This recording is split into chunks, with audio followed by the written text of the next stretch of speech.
usiza ngamandla akhe. Abantu mangikhuluma endaweni right bazalwane. Abantu mangikhuluma endaweni right.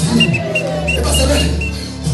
uJesu shamba ngeke ngitshele kahle mina ngikhombisa indoda yake yambiza yathi mangabe imbiza waphendula ngikhombisa uDavid uthi mangabe bheka athi imapha amandla kaJesu oNkulunkulu onamkhumbuza wona amphendule bese yaphendula athi ngakhala kuJehova engisekuhluphekeni wami yena waveza amandla yena wabizwa ngisebusisini lwami ayihlaba ngikhumbuza bonke uthi mangabe bhala uDavid athi Jehova emandleni akho uyimalusi wakhe futhi mina ngiyawazi amandla akhe ukuthi angesweli lutho noma ngihamba esigodini kodwa ngiyawazi amandla akhe ngoba ngilitonga nodondolo lwakhe.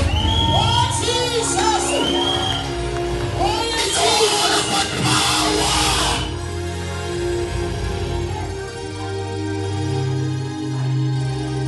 Amandla ithola amandla bazalwane ngoba bengekho wona akwazi ukuthi kube khona yena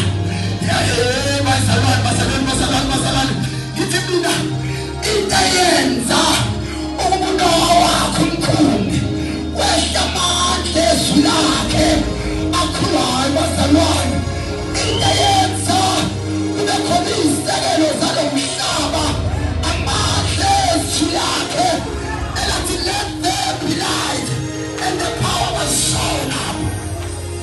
Jesus.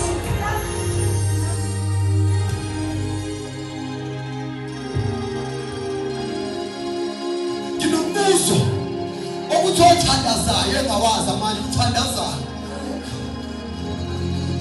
ngoba ngiyamazi uDavid ebethandaza ingakho uDavid wona sisiwona wathi bese onile wadlula bonke abantu wathi Jehova uDavid othandiwe wami esho senzile amanyala walala nonkosikazi womuntu wajika lowo muntu wambeka phambili empini wathi makafu ure kodwa still uNkulunkulu wathi ingoba wayerecognize kakhulu amandla njalo mayithandaza wathi mayithandaza wathi ngiphakamisela amehlo wami ezintabeni nabona amandla vele lapho usizo lwami luvela khona kamese yabuza kumuntu athi usizo lwami lovela phi na nakamandla vele lovela kuJehova owenzile nakamandla izulu nomhlaba abazalwane ukholo yini oyithandazayo ngamazi emandleni akhe.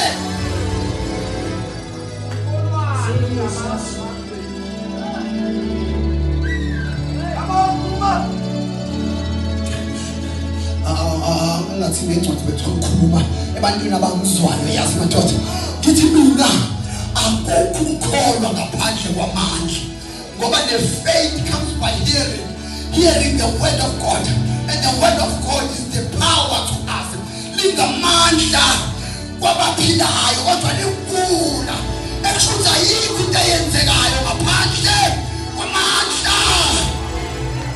Jesus.